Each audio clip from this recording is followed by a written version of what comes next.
Turabahaye mwiriwe mwebwe mwese bakunzi ba televiziyo Heritage, twongera tubaha n'ikaze mu kiganiro cingo n'imiryango, aho no musi tuja kuganira kurivuga gusiga. Bibiliya irabitomora neza ikavuga ngo nico gituma umuntu azosiga se na nyina hama akaja kwibanira akaramata n'umugore wiwe. Muri kino kiganiro turagomba guca hirya no hino iryo rivuga gusiga ico risiguye. Mbega ni kubera iki Bibiliya tubwira gusiga? Mbega umuntu asiga ninde? Mbega hoba hariho ivyamwa biri mu gusiga iyo ugiye kubaka? Ibibazo ibi na biriya turaja kubiganira ko dufashijwemo n'abatumire bacu twaronse uno mugoroba. Nkaba nagomba kubaha ikaze bongere bidondore n'abariko baratwumviriza. Kaze ni gwanyu madame. Murakoze. Mazina nitwa Innocente NIDUHA. Ngira ngo harabo twari tumaze kubonana mu biganiro vyaheruka. Mwakoze kandi gusubira kudutumira. Turaramukije mwebwe mwese muriko muradukurikira. Yego ngira bisigaye turabandanya. Yego Imana ibahe umugisha. Kaze ni gwanyu. Namwe Yego ndabahaye mwiriwe. Nanje amazina ni Dr Richard VUGANEZA. Ndi umwana w'Imana. Ndubatse ndabicishijemo ko jewe ni ryambere nza hano muri ubutumire. Ndafise abana batatu Imana yaduhezagije. Ndanezerewe kuba hano kuko nanje ni icifuzo ciza kumva ibiganiro bivuga ku ngo n'imiryango. Murakoze. Murakoze cyane. Kaze ni gwanyu Dr. Mwakoze kwitaba ubutumire bwacu. Nagomba tudatevye Dr. tubasabe muhisiguro abariko baratwumviriza yirivuga gusiga. Murakoze. Nagomba ubwa mbere dutangure kuvuga ico ritari, hanyuma twinjire mu co riri kugira ngo ntidusange turiko tuvuga ibintu ngo dusange turiko twica ibyo twagomba gukiza. Ijambo ry'Imana mu itanguriro igice cya 2 umurongo wa 24, Imana imaze kuvuga ngo si vyiza ko uyu muntu aba wenyene ku murongo wa 18, ikavuga ko yonyene izomurondera umufasha bakwiranye. Ku murongo wa 24 haca havuga ngo nico gituma umuntu azosiga se na nyina yibanire n'umugore wiwe akaramata, abo bompi babe umubiri umwe. Nuvuga ngo harimo ibice bitatu bigoye, ariko deka tugume kuri iki cyo gusiga. Ugiye mu zindi ndimi ntibavuga umuntu ko gusa, ahubwo bavuga ngo nico gituma umugabo, umuntu w'umugabo atari umuhungu, umuntu afise ivyiyumviro kigabo, ngo azosiga se na nyina. Kandi mu vyumve neza bavuze ngo se na nyina. Bibiliya irishingira intaye yuko iri jambo ryavugutiwe mwema narigosora. Ibidakenewe ko turonka hano ntivyiriwe birajamo. Nimba barinze bavuga data na mama, ntibiriwe baranavuga bakugwanje nabashikanje na barumunanje. Ntibiriwe baranavuga basenge na ba marume. Ntibiriwe baravuga n'abagenzi, ahubwo bavuze ngo ntimusige gusa ivyo by'ibisanzwe biri hasi, ngo ahubwo naso na nyoko ubasige. Mugabo ngomba ahantu dutahure yuko Bibiliya ivuze gusiga, icambere nuko Bibiliya ntiyivuguruza. Iri jambo riri mu itanguriro ni jambo Pawulo yandikisha ishengero ryo muri Efeso igice cya 6 umurongo wa 2 n'uwa 3, avuga ngo wubahe so na nyoko. Ico nico cyagizwe cambere kiri mu isezerano kugira ngo urambire muri iyi si kandi ugira amahirwe vyose biguma bikora. Rero gusiga se na nyina sukubata, sukwitandukanya nabo, sukubibagira, ahubwo hari insiguro rero novuga ngo yimbitse yiri rivuga gusiga. Uwandikiye Abaheburayo yababwiye ngo iyo ubuherezi buhindutse n'ivyagezwe birahinduka. Uyu muntu rero abwiwe gusiga, uyu mugabo yarakuze, ntagikwiriye kugendera ku buherezi bw'amasaha yo gutaha yo muhira. Uyu muntu urutonde ruri mu nzu kwa se rwahora rumuha uburenganzira bwo gutondeka ivyo mu cumba kimwe no gukora ibindi abwirijwe. None ubu yimukiye mu bundi buherezi kandi niwe muherezi mukuru. Uyu n'umuhungu wa Aroni abwiye ngo genda guhereza. Ivyagezwe bihindutse bishasha kandi ni wabibazwa. Ubu rero arasize umujanama yahorana, ashobora kuba yari se, ashobora kuba yari nyina, ashobora kuba yari n'uwo bavukana, ashobora kuba yari n'umugenzi wiwe. None Imana imuhaye umufasha bakwiranye, bahindutse umubiri umwe. Nico no kwita gusiga, ataruguta ariko arukunguruza canke novuga ko ari ubwo no kongerwa igarade. Ndabivuze mu rurimi rwo kumvikana. Murakoze. Yego, murakoze namwe. Mu mwunganire Mme Innocente. Yagerageje guciga nino ico gusiga bitari. Ivyo sindabigarukako. Hari igihe mugabo twotahura gusiga ko ari kuvavanura, kwitandukanya na se na nyina canke n'imico yiwabo. Ariko reka kuko umuvyeyi agumana umuvyeyi, hari icubahiro utegereza kugumana umuha, hari ukumubabara, kumuba hafi nk'uko ijambo ry'Imana ritubwira ko tububaha, tububahiriza. Urumva tuvuze ngo kuba ari gutandukanya twaba twibeshe. Gusiga ni nko kuraba hirya. Kuraba hirya, nimba nahora ngomba kuraba mbega ngomvye kuja ku isoko, mbanze kubaza akariste mama canke utwonja kugura, mbega mama tuba duteka gute, ugomba ndabitegure gute. Menya ngo uyu munsi ayo mabwire canke amabwirizwa canke amategeko ngenderwa ko nahora mparwa na mama canke umusore yahora akura kwa se, vuga ngo ivyo urasize uribagiye, ugiye kuba kizigenza mu ngingo zawe. Gusiga rero muri ibi by'umugabo canke by'umugore asiga biwabo bisigura uko ndabitahura kutabukigendera ku mabwire yabo, kutabucubakira ku mabwire ya nyokwanyu, ya nyogosenge, ya so wanyu, ya nyokorome, ya so, mugabo ukagenda kubaka urugo rwawe, inzu yawe uko wenyene, ubwenge bwawe, ivyiyumviro vyawe, ufashijwe n'Imana kuko turiko tuvuga mu ngo z'abakristo, ufashijwe n'Imana, urongowe na mpwemu yera ukwiye kubigenza. Nico nita gusiga. Twatundi wahora ubona iwanyu, twatundi wakuriramwo, ukavuga uti utwo onye sizwe bukingenga, ngiye kubaka, singiye kubandanirizaho data uko n'amaboko bagejeje, ngiye kubaka urugo kwanje. Ni kuvuga ngo uko narusengeye, uko nifuza ko ruba, turumvikana, dushira hamwe ivyumviro vyacu, sinja kuzana ivyo kwa mama ngo ndabizane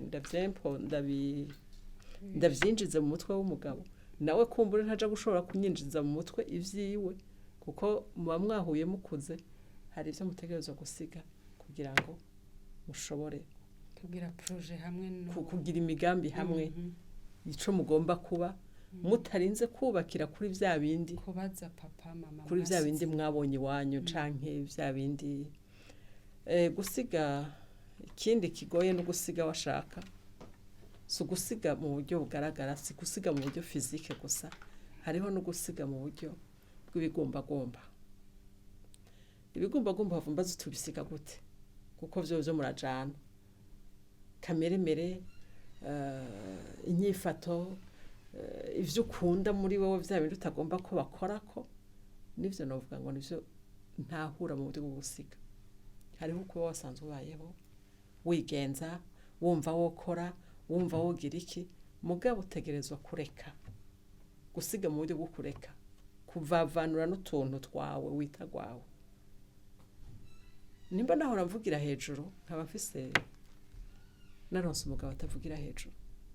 Nimba iwacu twahora tuvugira hejuru, nkaba ngiye mu muryango utavugira hejuru, sinja kubarenza urwamo, ntegerezwa gusiga ya nyifato yanje hariya. Gusiga rero nukureka, kurabirya, kugira ngo ushobore kugenda muri urwo rugendo rushasha utanguye. ukuntu urugendo uba utanguye ni urufatiro cyangwa ifondasiyo uba ugiye kubaka ujana hahandi wowe nyine n'uwo mwubakanye mugomba gushikana urugo rwanyu. murakoze cyane. Dr ni kubera iki mbega bibiliya isaba nde gusiga? Ni umugore canke n'umugabo?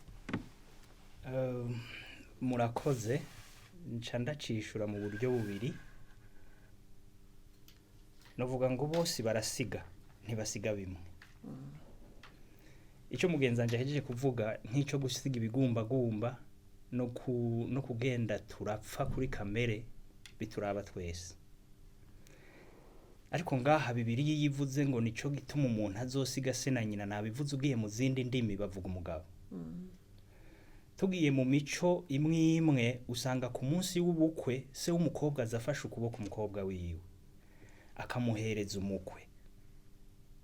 Nukuvuga ngo usiga se n'umugabo, ariko umugore ahindura se. Mushobora kubisigura gato ku bantu bariko baratwumviriza? Yego me cyane. Reka mpere muri iki gitabo nyene, Imana ivuga ngo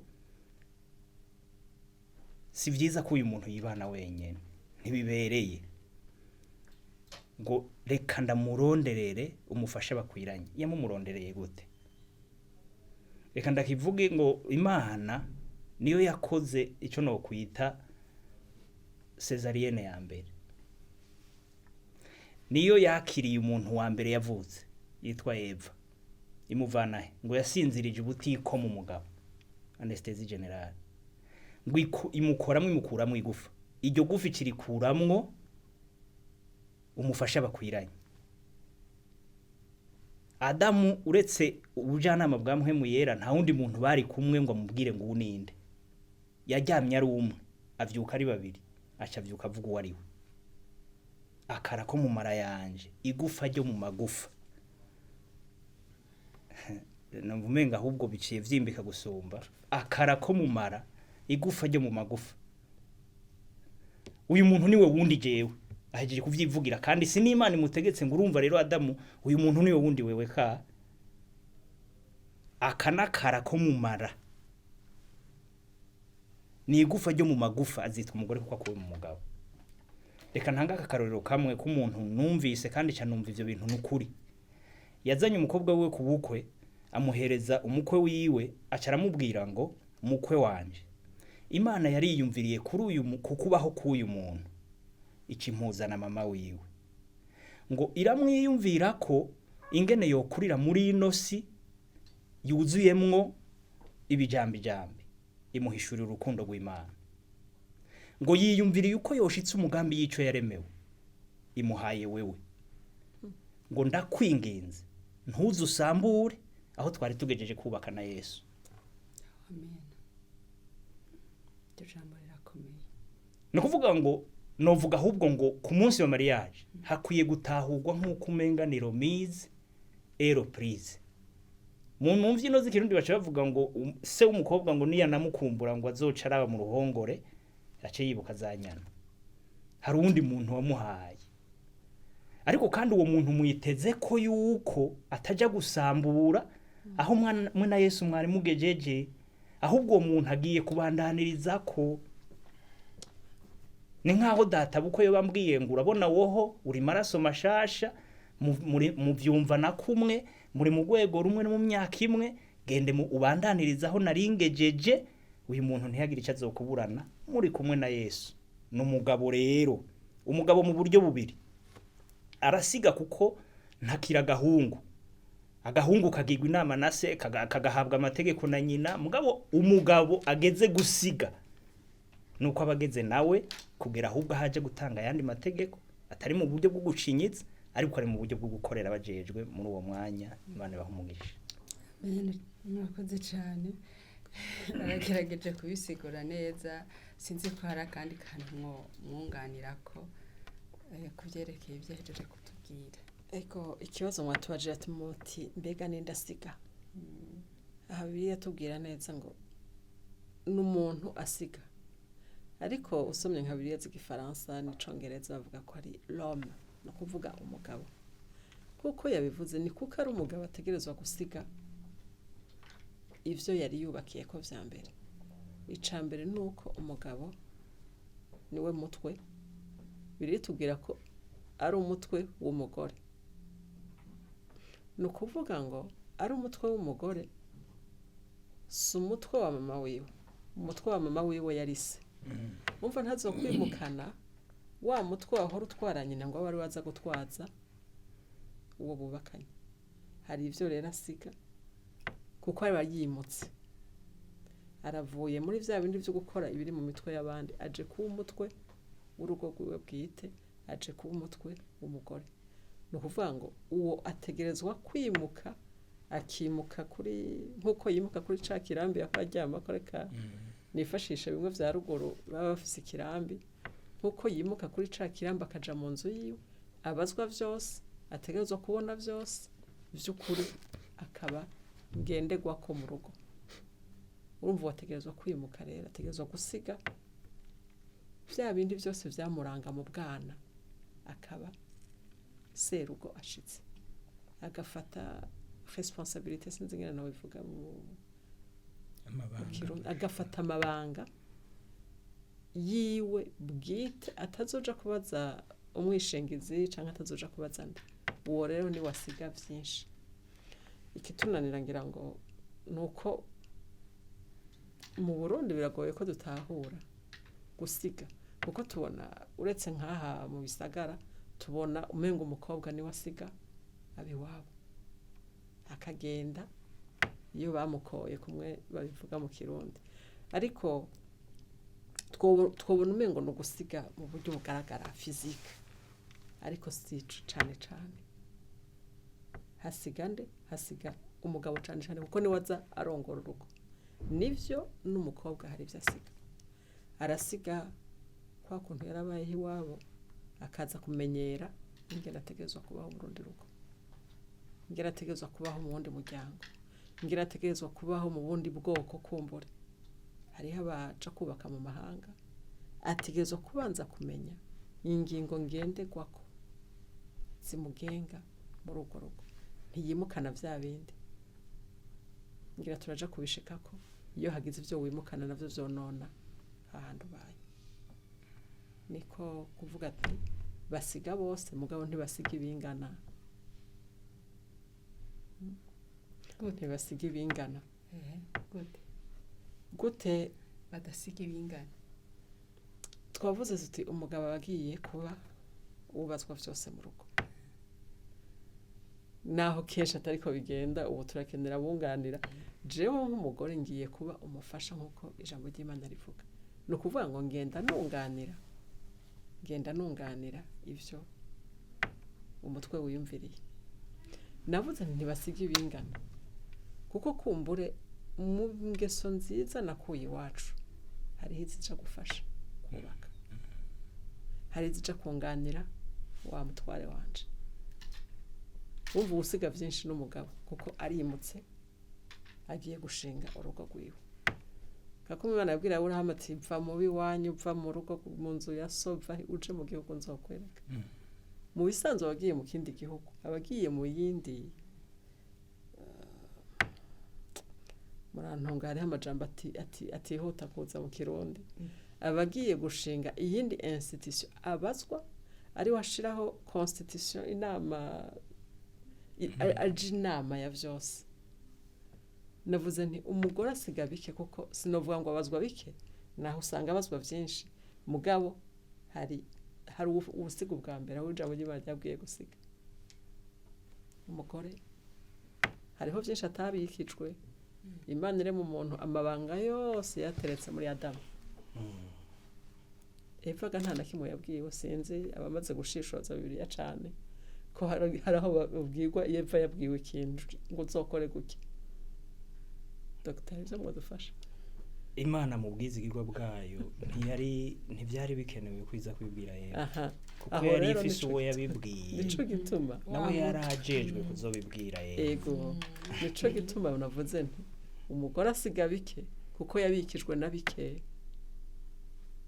yabikijwe bike imana ikirema umuntu yari yamushizemo byose ingena zoganza niwe yise n'amazina ibintu Eva se nibaza ko atari byo Adamu yamwibiye ibanga ntiyamenya n'ibintu ngene vyitwa kuko bafise amazina yari Adamu.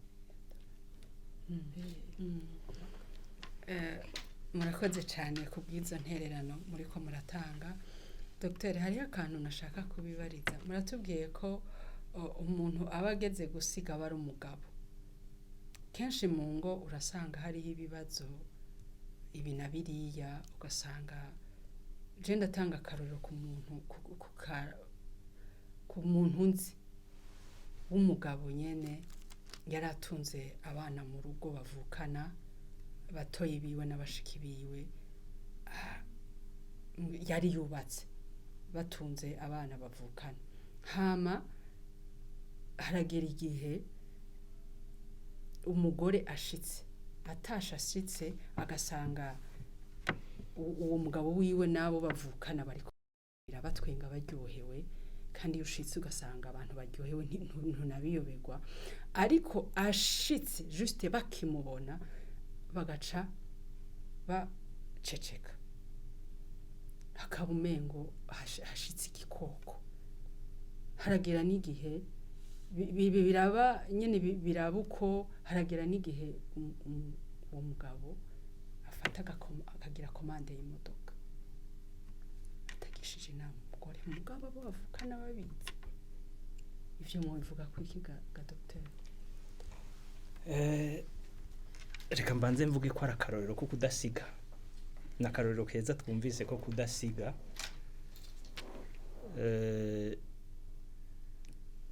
tuvuga kubakana kandi umuntu yubakana n'umuntu umwe mugabo uvyumvirije neza wewe yariko aramusambura gusumba uko bubakana yaramusambuye ko nta n'umwaka bampanya ciye uyu muntu reka mvuge ngo hari ico atari bwatahure no mu masezerano yagiraniye n'uwo muntu uwo muntu yamubwiye ngo azosiga byose wewe ahubwo urumva sinase yasubiye inyuma gose kuko urumva yazanye hagati hari amajambo bakunda gukoresha mu gifaransa bakavuga ngo umuntu ngo ari entre l'enclume et le marteau utwo nuduce turi mu gutwi k'umuntu ubundi hagati y'utwo duce nta kabanza kahari ico bita espace virtuel niko vyari bikuye kumera hagati y'umugabo n'umugore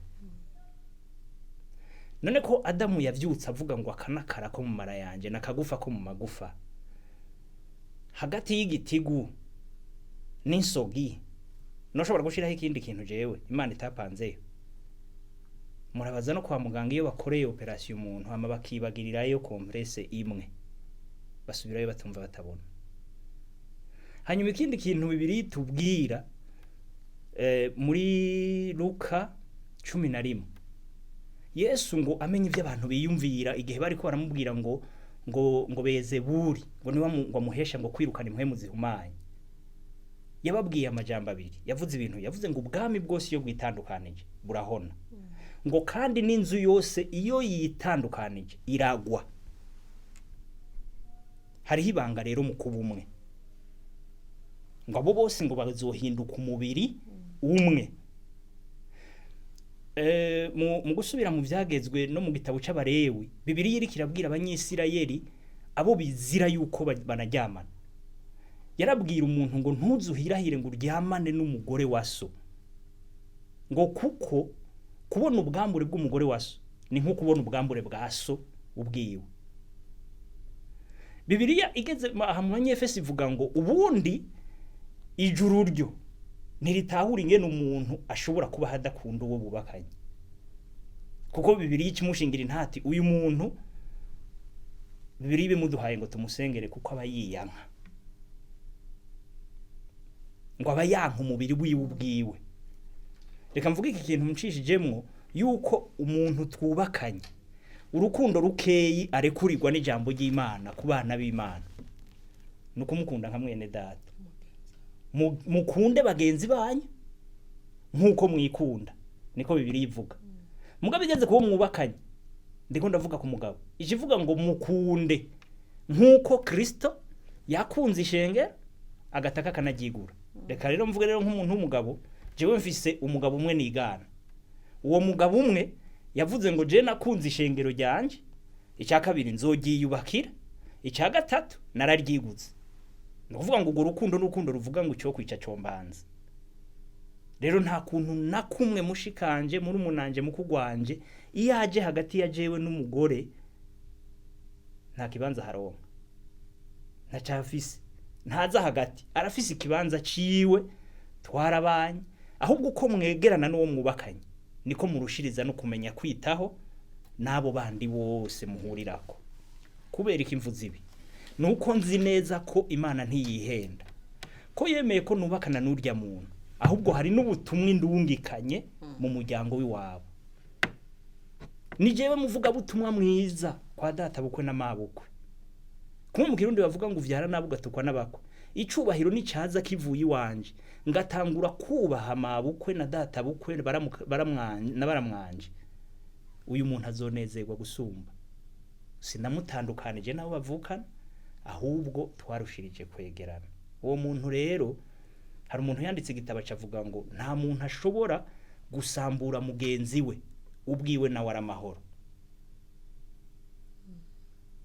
kandi nta muntu atanga icyo adafise Hosea 4:6 ngo ubwoko bwanje buranduwe niki no kutamenya Yesu nababwira abigishwa ngo muce mubigisha kwitondera ivyo nabageze ivyagezwe si bijya 10 gusa hari ivyagezwe bivuga ingene umugabo abana n'umugore hari ivyagezwe bivuga ingene umukozi abana n'umukoresha wiwe uwo mugabo rero yisambuye atabizi yisamburirako ayobegwa mission canke amabanga yari yahawe abandanya kubaka umuryango wundi kandi yari yahamagariwe kubaka uwiwe bwite numva araho no banza kugarukiriza ariko icambere niba hari habakiriko babikora gutyo birategwa no kutamenya birategwa n'ingene umuntu yabayeho hanyuma kandi bigaca bitegwa no reka ntanga akakarorero mu gihugu kimwe bigeze gutanga akarorero ngo umuntu yitwa Rutera ngo ateri imivurungano hanyuma baramufata bamufashe ngo baca baja kugisha inama umutama baramubaza ngo none mutama Rutera yaramaze iminsi adutera ingorane twamufashe tumukoze iki umutama aca bagira inama avuga ngo Rutera ntimumwice mugabo mwice kibimutera muzoba mutoye umuti w'ingorane ibihe byose rero uyo muntu hari kibimutera icari kimutera gutanga ivyo kumva yuko unezere wundi ariko arababara ni wa mwijima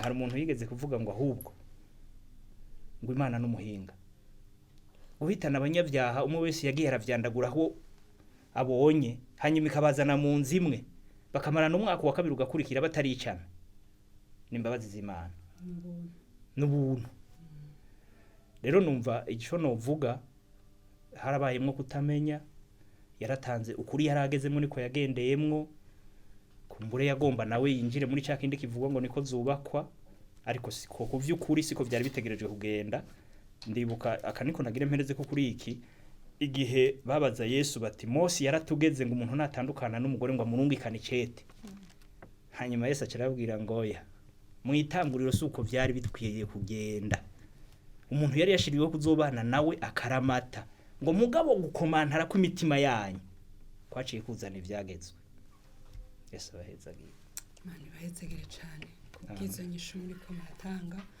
Mme Innocente navuze akarorero nzi k'umugabo nzi byagendeye uko byagenze ariko hariho n'abagore bariko barakora ivyo abo bagabo bakora so kuvuga ko ari abagabo babikora gusa n'abagore hari ababikora ivyo mwe namwe mu bivuga kwiki nk'abadamu abadamu ni babikora ngira barabikora cyane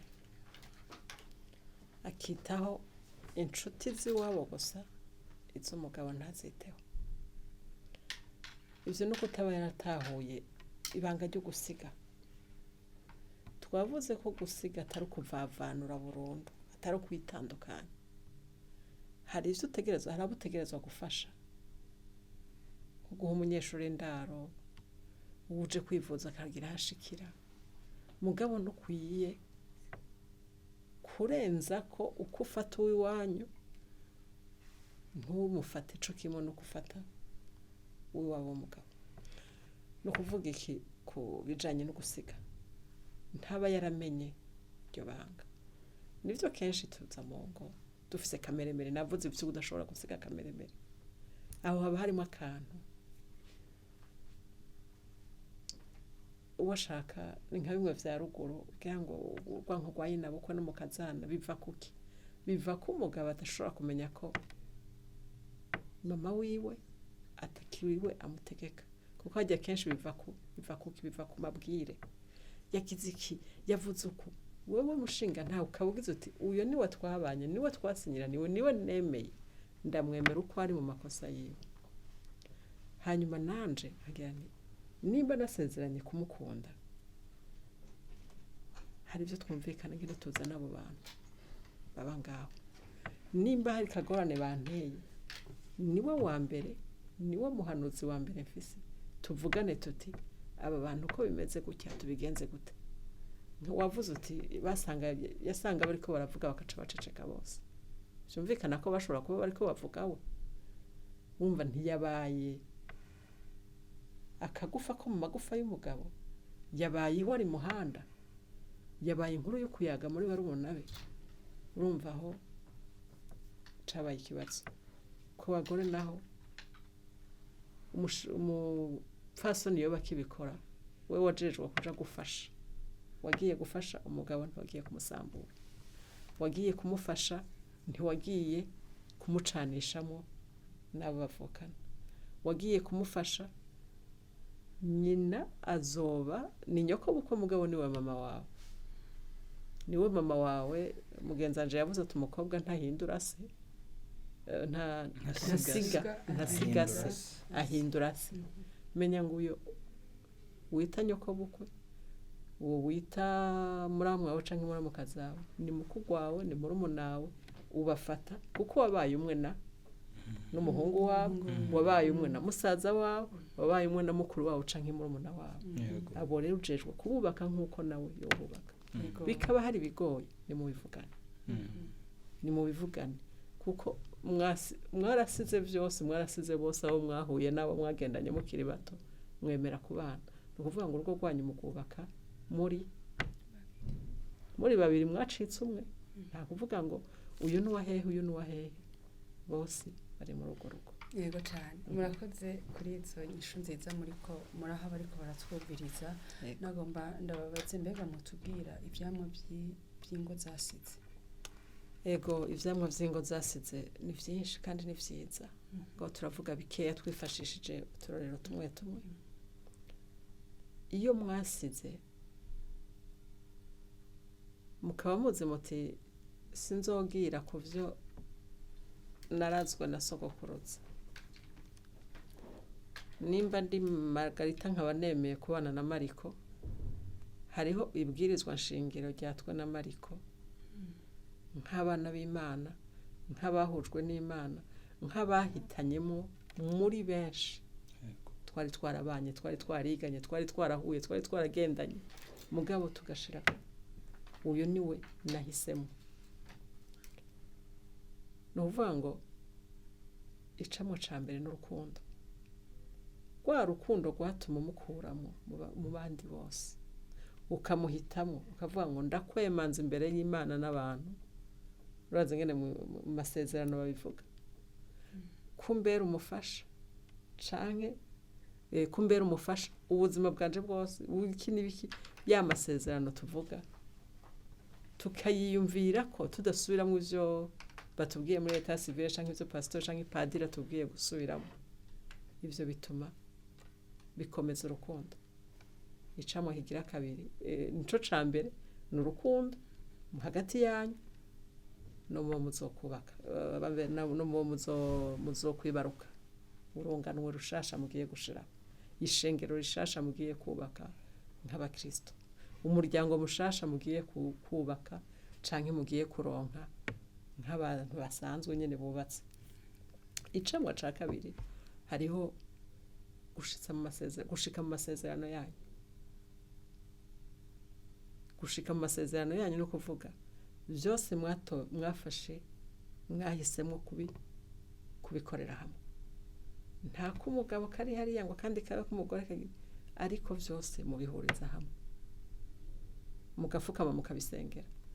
Amaproje canke imigambi y'umuryango muyereka Imana imbere yuko muyigira gwanyu. No kuvuga ngo ivyo bizotuma mushika kure, bizotuma mushika kuri vya bindi mwasezerana. Kuko nibaza yuko nk'abakristo imbere yuko urondera uwo muzokubakana uramusengera.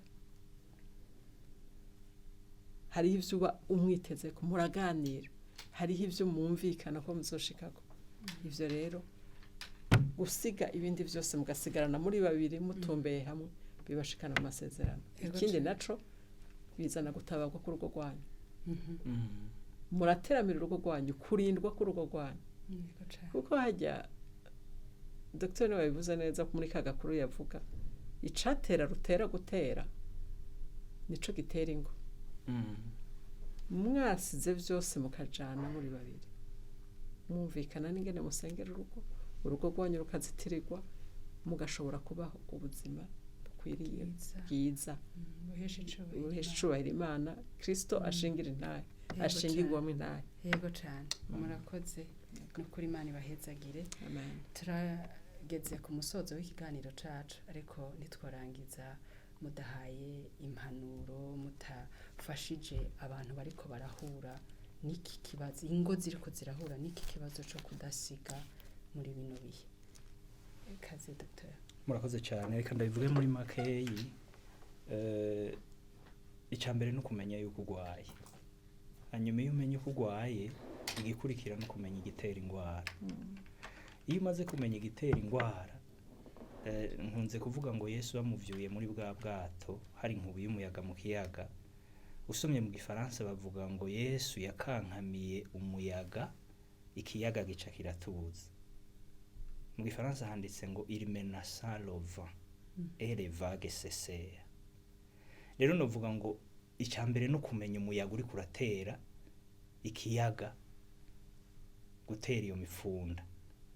Hanyuma imaze kuvuga ngo turabitoye iyi ntambara yose yuko amaturiko tutumvikana nuko twavuye aho tuba twebwe umunyamabanga w'umwe n'uwundi none dusigaye duja guhanuza hanze kandi ibyo dukuye hanze bigaca biza kugwana na ryabwirizwa shingiro yavuga turiko dushaka kuzana amategeko yandaza kwigereka kuyadusanganya. Ubitoye birakeneye umutima uca bugufi kandi wihana. Umwe yavuze ngo kibisi uguhenuka ahubwo ikibi no guherayo. Uyu mutima uca bugufi ukavuga ngo mbabarira ndabitoye cyahora kivyonona. Harya hose twagongana nabanzanye ivyiyumviro bivuye kwa naka. Ubu noneho ndahinduye hama ndanatahuye ko Imana yakumpaye ngo umbere umufasha kandi ico twumvikanye. Aha hantu igituma mvuga ngo kuvyumvikana nkuko yabivuze ngo gushika mu masezerano no gutahura ngo ivyanje bimeze nabi abambere bamererwa nabi nibajya biwanje. Jewe mfuye hapfakara umuntu umwe hagahinduka imfuvye abo twari dusangiye. Jewe nkenye hasonza mu rugo iwanje. None nkiriho ni kuko atari bo bonezeko kandi nguwe neza ni kuko atari bo bogubwa neza. No kumenya ngo hari cyanteye kandi ko cyanteye akajambo numva nohereza ko no kumenya ngo muri Yesu birashoboka. Muri Ezekiel 47 haravuga ku ruzi ruva imbere y'intebe y'Imana. Ngo amazi yagwa aho yatembera hose ngo nivyo asanze biriko biranyogomba vyarahinduka bikagira ubuzima.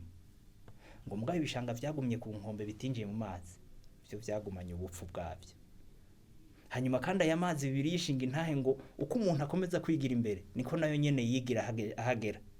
Niko niri jambo ko tuginjiramo hamwe n'ubucuti bwa mpemu yera niko natwe dukomeza kwinjiramo gushika tugeze ngo aho umuntu adashobora kujabuka n'amaguru canka atambuka ngo ahubwo ategerezwa koga. Numva ariyo nama no bagira ngo ntibirahera muri Yesu biremera kandi haracari hakandi karyo Imana idumugisha. Amen. Murakoze cyane turabashimiye cyane ku vyiyumviro vyiza mutanze nukuri ndizera neza abantu bariko baratwumviriza bumviriza kino kiganiro nimba yoba ari umuntu ari muri ico kibazo cyo guhura naco cuko atasize ari mu kibazo cyo kudasiga ndizera neza niyo yagendera ku mpanuro zanyu nukuri bizohinduka hanyuma abe mu rugo rwiza ruhesha icubahiro Imana mwakoze Imana ibaho umugisha mwakoze kuduha umwanya wanyu nongeye kubashimira ubugira kandi Yesu abahezagire turashimiye mwebwe mwese mwariko murakwirikirana iki kiganiro cingo n'imiryango by'ukuri nimwagendera ku mpanuro ababene data babahaye ndazi neza ko ejo bizogenda neza kandi arahereje ku kintu avuga ngo muri Yesu biremera shira imbere Yesu byose bigenda neza hariho benshi bo kubishingira intahe barahari Imana ibaha umugisha rero tuzosubira mu kindi kiganiro isaha nkizi Imana yo mu ijuru ibaha umugisha